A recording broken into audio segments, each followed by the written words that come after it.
Բարև ընկերներ, այսօր կրկին տարբեր թեմաներից եմ խոսելու, բարձրաձայնելու եմ նաև ձեր կողմից հնչեցված հարցերը։ Շնորհակալություն աջակցության և վստահության համար։ Նախ սկսենք մի տեղեկատվությունից, որը երեկ եմ ստացել։ Վաղը, ապրիլի 22-ին, Նիկոլ Փաշինյանը այցելելու է Արթիկ համայնք։ Ըստ ստացված տեղեկությունների, Նիկոլ Փաշինյանը հասկացել է, որ Արթիկում իր և կուսակցության վարկանիշը հասել է պատմական մինիմումի։ Ցանկանում է գնալ և PR ակցիա իրականացնել։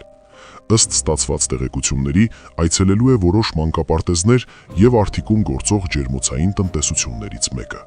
Ընկերներ, ինչպես միշտ, Նիկոլ Փաշինյանի այցից առաջ պետք է խոսենք տվյալ մարզում տիրող իրավիճակից, դրանով որոշ չինովնիկների դնելով վատ դրության մեջ։ Բազմաթիվ նամակներ եմ ստացել Արթիկից, հարակից գյուղերից։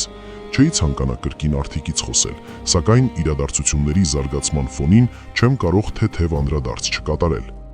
Բազմիցս նշել եմ, որ Արթիկում կա լուրջ խնդիրներ, կա թալան և կա ապօրինությունների հսկայական շղթա։ Բայց քանի որ վաղը Նիկոլ Փաշինյանը այցելելու է Արթիկ, փոքրիկ անակնկալ մատուցենք միասին։ Ըստ ստացված տեղեկությունների, Արթիկում падգամավորի թեկնածուների մասով կա լուրջ խնդիր։ Իշխող կուսակցությունը կրկին չունի անցողիկ շեմում գտնվող թեկնածու։ Թեկնածուներից մեկը Արթիկի հիվանդանոցի տնօրենն է, եթե չեմ սխալվում, Բոբիկ Մարտիրոսյանը, որի մասին առաջիկայում առանձին թողարկում կանեմ, քանի որ ահագին հետաքրքիր փաստեր են ի հայտ եկել։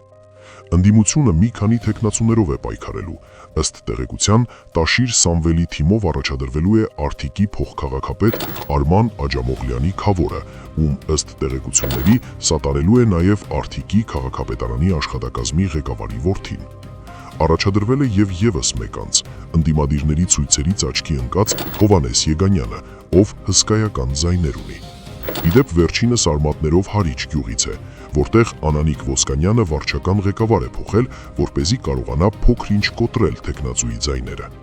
Արման Բաբաջանյանի կուսակցությամբ էլ առաջադրվել է Արթիկի ավագանում մեկ այլ ընդդիմադիր անդամ Հովհաննես Սահակյանը, ով ևս մեծ հարգանք է վայելում համայնքում։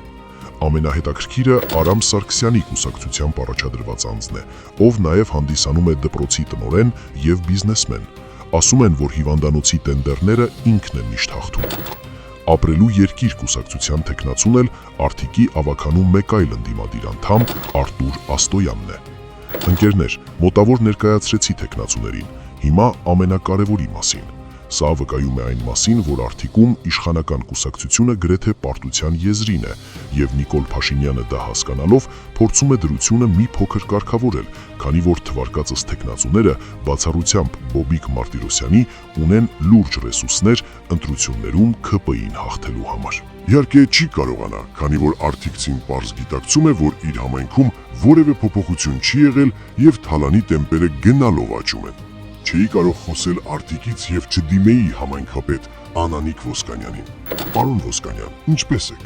Ձեր ազգական Սամվելը ինչպե՞ս է։ Էլ ավտոմեքենաներ ուղարկում է։ Օրինակ սա ինչ արեցիք։ Վաճառել եք, թե դեռ ձեր որդին վարում է։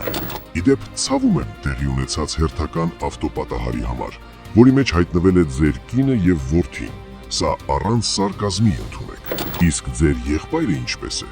Ասում են դրամապանակ և հեռախոս, այսպես ասած, վերցնելու համար Մոսկվայում մոտ 8 տարի առաջ դատապարտված է եղել։ Նա ևս չի կարող Ռուսաստան մեկնել, թե արդեն դեպորտի ժամկետը բացվել է։ Պարոն Անանիկ Ոսկանյան, գիտեք ինչու եմ ձեզ այդքան շատ անդրադառնում։ Ասեմ, դուք իհարկե իմ հորեղբոր որդին չեք, որ անդրադառնամ։ Հիշում եք ձեր եղբոր հայհոյանքը որդեկորույս տիկնոջը։ Այ դրա համար, որ նա այդքան տղամարդկություն չունեցավ, որ ստոր արարքից հետո ներողություն խնդրեր։ Բայց ամեն դեպքում, եթե կամենում եք քիչ խոսել ձեր մասին, ապա հիմա ձեր եղբայրը պետք է հրապարակային ներողություն խնդրի։ Պարոն Անանիկ Ոսկանյան, ասում են ծանր կացության մեջ եք հայտնվելու առաջիկայում։ Միգուցե ձեր խղճի հանգստության համար ձեր եղբորը հորդորեք ներողություն խնդրի։ Ընկերներ, հիմա անցնում ենք ճանապարհային ոստիկանություն դատական ակտերի հարկադիր կատարման ծառայության մի ապօրինության մասին խոսելուն։ Այսպես, ըստ ստացված տեղեկության, հարկադիրը ապօրինի բռնագանձել է Հայաստանի Հանրապետության քաղաքացու մեքենան, ապա այն վաճառել։ Ներքին գործերի նախարարությունն էլ քաղաքացուն տեղեկացրել է, որ իբր ինքը Ռուսաստանից բերված մեքենայով բազմաթիվ խախտումներ է արել ինչի արդյունքում առաջացած պարտքի դիմաց բռնագանձվել է մեքենան, բայց խնդիրը կայանում է նրանում, որ քաղաքացի Դավիթ Ծաղիկյանը գրեթե 2 տարի է զրկված է եղել վարորդական իրավունքից, հետևաբար չէր կարող Ռուսաստանից մեքենա վարելով գա Հայաստան եւ հանգիստ վարեր։ Ներքին գործերի նախարար Արփին Սարգսյան, հույս ունեմ տեսանյութից հետո շատ արագ կլուծեք քաղաքացու խնդիրը, քանի որ նման ապօրինությունը պետք է վերջ տրվի։ Ցանկանում եմ խոսել նաեւ մի քանի այլ դեպքերի մասին։ Ըստ ստացված տեղեկությունների, մի ամիս առաջ Դիլիջանի Որց համայնքապետ Դավիթ Սարգսյանը աշխատանքից ազատել է Դիլիջանի թիվ 6 մանկապարտեզի տնօրենին։ Ըստ խոսակցությունների, ազատել է, քանի որ մանկապարտեզի տնօրենը չի ցանկացել ձայներ ապահովել ՔՊ-ի համար։ Հույս ունեմ, Դավիթ Սարգսյանը այնքան արիություն կգտնի իր մեջ եւ վերջ կտա ապօրինի գործելակերպին։ Ընկերներ, Էմմա Պալյանի մասին տեսանյութից հետո կրկին բազմաթիվ տեղեկություններ եմ ստացել տվյալ падգամավորի գործունեության մասին։ Ըստ տեղեկությունների, Էմմա Պալյանը թիվ 30 ընտրատարածքում, որը ներառում է Աշոտսկ եւ Ախուրյանը, հանձնաժողովի անդամ է գրանցել տվել ամուսնու հորեղբոր աղջկան։ Էմմա Պալյանի ամուսինը լինելով կնոջ օգնականը ազգային ժողովում, գրանցել է ԱՁ, որով եւ մասնակցել է մի շարք տենդերների, մեկ անձից գնման ընթացակարգով եւ ահագին գումար աշխատել։ Ընկերներ, սա վկայում է նրա մասին, որ Շիրակի մարզում խայտառակ վիճակ է։ Չկա որևէ կառույց, որը իր ֆունկցիան կկատարի։